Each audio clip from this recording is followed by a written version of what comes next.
Está escrito no Evangelho segundo Lucas, capítulo 24, versículos de 1 a 12, o seguinte: E no primeiro dia da semana, muito de madrugada, foram elas ao sepulcro, levando as especiarias que tinham preparado.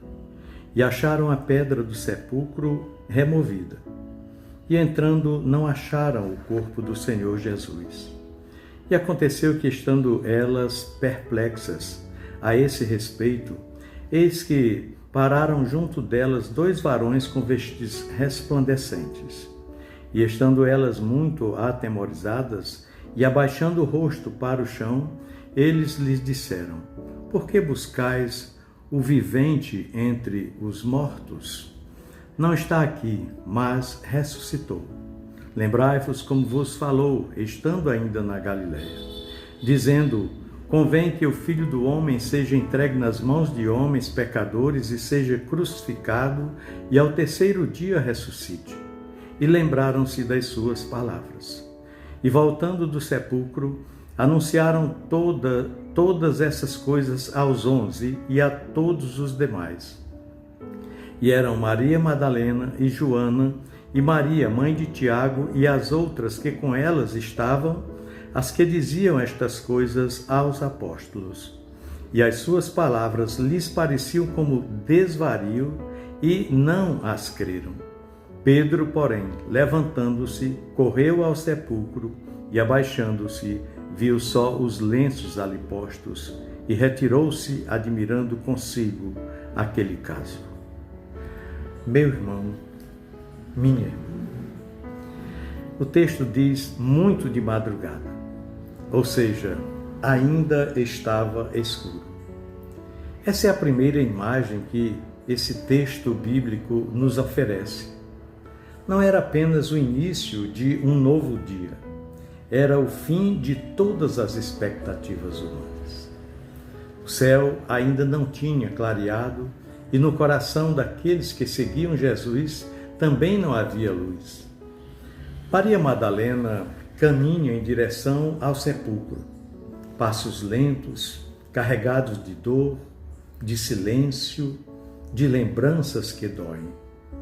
Ela não vai celebrar, ela não vai esperar um milagre, ela vai encerrar uma história que para ela terminou na cruz. Quantas vezes nós também caminhamos assim, não é mesmo? Em dias escuros, em rotinas pesadas, em semanas que começam sem esperança, mesmo quando o calendário insiste em avançar. Nós vivemos em uma geração, digamos, muito acelerada, cansada e sobrecarregada, mas ao mesmo tempo profundamente vazia.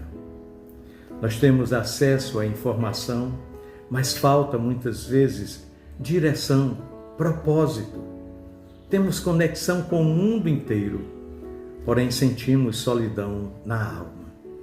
E é exatamente nesse cenário que o Evangelho de nosso Senhor Jesus Cristo nos encontra. Como diz aqui no texto bíblico, no primeiro dia da semana, ainda muito de madrugada, ainda escuro. A ressurreição não começa na luz, ela começa no escuro, porque Deus não precisa que tudo esteja resolvido para agir. Ele age justamente quando tudo parece perdido. Maria chega ao sepulcro e algo está errado, ou seja, a pedra que fechava o túmulo havia sido removida. Não é apenas um detalhe logístico.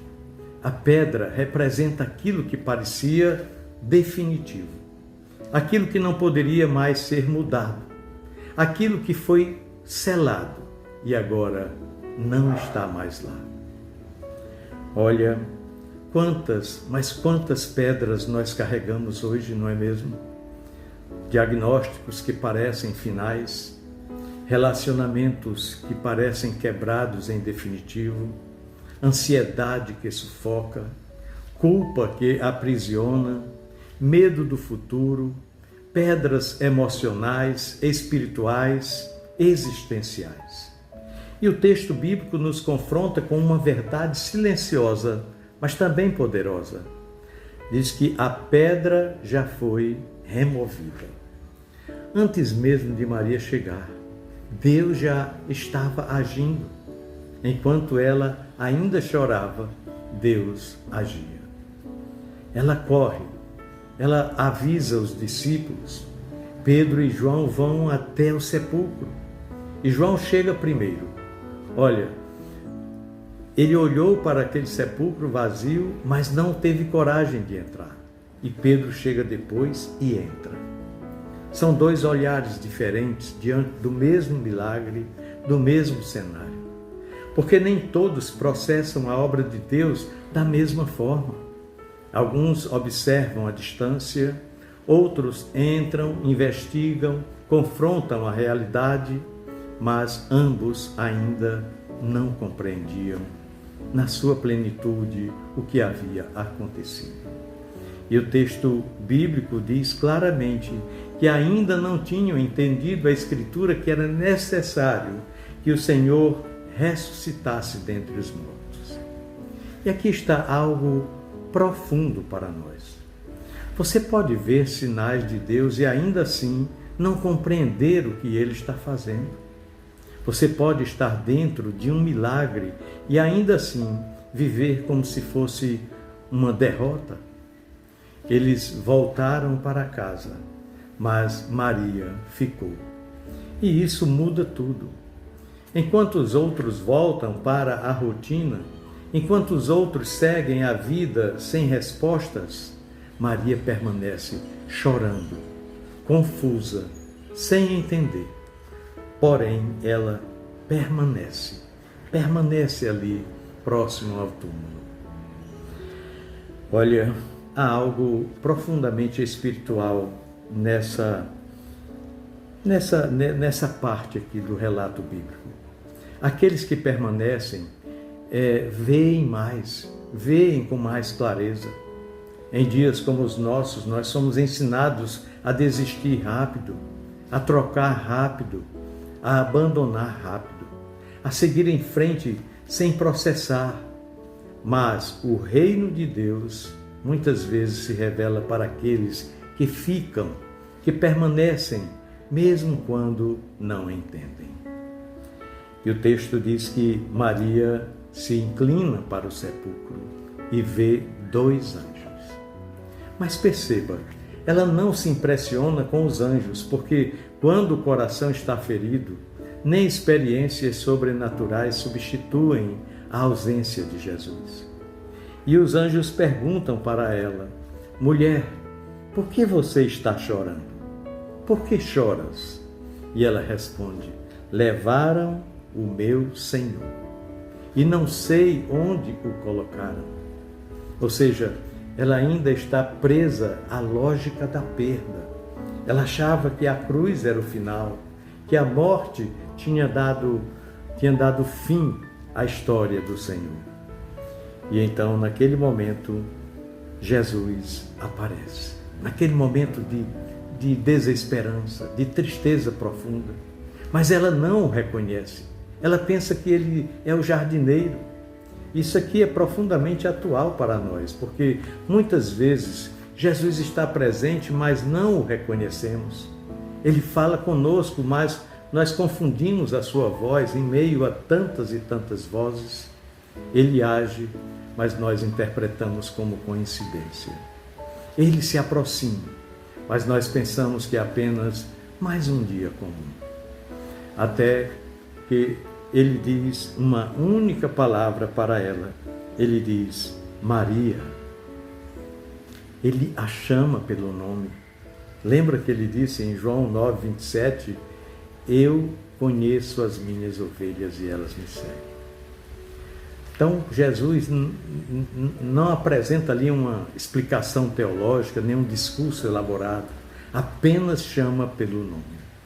Porque o Cristo ressurreto não se revela primeiro por argumentos, mas por relacionamento. Ele chama pelo nome, ele conhece, ele se aproxima de forma pessoal. E naquele instante, tudo mudou. A dor se transformou, a confusão se dissipou, a morte perdeu o sentido e ela responde, Rabone, que quer dizer mestre. Ela reconheceu o Senhor. Olha, meu querido irmão, minha amada irmã, a ressurreição não é apenas um evento histórico, é sobretudo um encontro pessoal. E aqui está o coração da mensagem para nós hoje. Nós vivemos em um tempo de excesso de informações, mas escassez de encontro. Nós sabemos muito sobre Deus, mas muitas vezes não ouvimos Deus. A ressurreição nos chama de volta ao essencial. Nos chama a ouvir a voz de Jesus chamando o nosso nome no meio do caos. E aí era Maria que, quando reconhece Jesus, ele diz, não me detenhas. Ele disse para ela, não me segure, porque a relação agora seria diferente. Ele não seria mais seguido apenas fisicamente, mas vivido espiritualmente. E então ele envia Maria, a primeira testemunha da ressurreição. Uma mulher que dias antes chorava diante de um túmulo, agora ela se torna mensageira da vida, trazendo proposta de vida eterna, trazendo a vida na sua mensagem. Isso nos mostra algo muito, mas muito poderoso. Deus transforma testemunhas de dor em proclamadores de esperança. Paulo escreveu em 1 Coríntios, no capítulo 15, que Cristo ressuscitou dentre os mortos, sendo as primícias dos que dormem.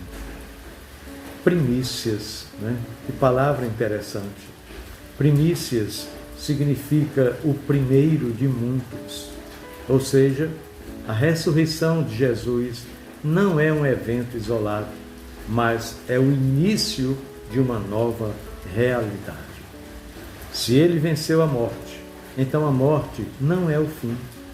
Se ele venceu o pecado, então o pecado não define mais quem nós somos. Se ele vive, então há esperança, mesmo quando tudo parece perdido. E aqui nós precisamos parar e refletir profundamente.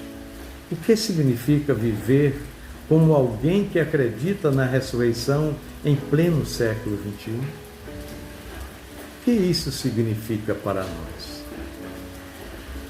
Significa acordar em dias difíceis e ainda assim escolher a esperança. Significa enfrentar pressões, ansiedade, notícias ruins, sem permitir que elas definam a nossa identidade. Significa viver em um mundo acelerado, mas com um coração ancorado na eternidade. A ressurreição não elimina os problemas da vida, não, mas redefine o poder que eles têm sobre nós. Você ainda pode enfrentar lutas, ainda pode chorar, ainda pode ter dúvidas, mas agora a história não termina no túmulo. Domingo da ressurreição é o lembrete de que a sexta-feira da dor não é o capítulo final. O sábado do silêncio não é permanente, porque o domingo chega, e ele chega mesmo quando ninguém está esperando, mesmo quando ninguém está entendendo, mesmo quando ainda está escuro.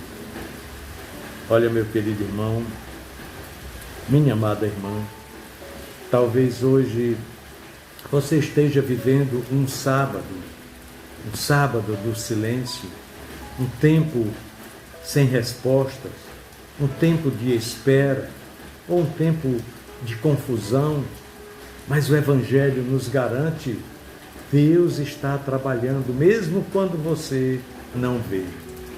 A pedra pode já ter sido removida e você ainda sequer percebeu. E de repente, Ele chama.